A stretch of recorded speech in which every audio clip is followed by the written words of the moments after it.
Lacey, thanks so much. Convicted killer Julius Jones will spend the rest of his life in prison. Governor Kevin Stitt commuted the death sentence with just hours to spare before Julius Jones's execution. Jones was convicted of killing Edmund father and businessman Paul Howell in 1999. News 9's Tevis Hillis was in McAlester yesterday when news of the Clemency broke. She continues our coverage this morning. Tevis.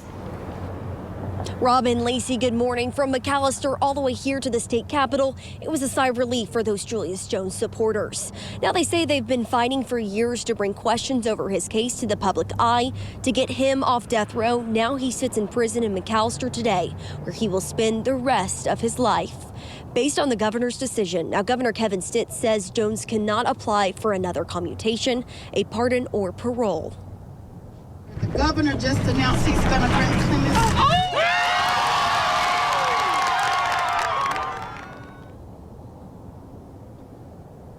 Well, you could hear those cheers erupting outside the state penitentiary in McAlester the second Governor Kevin Stitt granted the clemency. I was able to speak to J.B. Williams, one of the main faces we've seen support Jones right after the decision came out. Now, he spoke about this deer we saw outside the prison. People were clapping and rejoicing to see this animal, this deer. And once the announcement came down, J.B. told me that that was a symbol of Julius getting his freedom. My brother's coming home. I feel great. Did you think this was going to happen? A miracle at midnight, the pastor said it. We saw that deer run across the street. That deer represented freedom. We knew he was coming when we seen that deer. Miracle at midnight. And what would you say to Governor Stitt right now if you had a chance? Thank you. Thank you. And you heard that raw emotion from JB right after the announcement came down in McAlester. And I also want to let you know that Jones's family says they are relieved and thanking God this morning, but they say there still is a lot of work to be done. Robin and Lacey.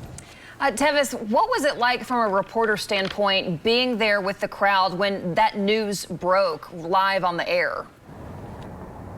Well, earlier it was around noon when we were just all standing there. People were singing, people were giving out speeches, people were cheering Free Julius Jones. And in that moment at 12:10 when the announcement came down, the mood changed. People were falling to their knees. People were screaming hallelujah. People were praying. People were crying. And JB, the man I spoke to right after, he was crying. You could not, his face was completely wet because of how blessed he felt that day. And one of the important parts I want to note is how they all came together to sing Amazing Grace. And that was their real moment of being together and being in harmony and that sigh of relief that they had. Robin and Lacey. It's been an emotional journey for sure. Tevis, good job from McAlester and back here in the Metro this morning.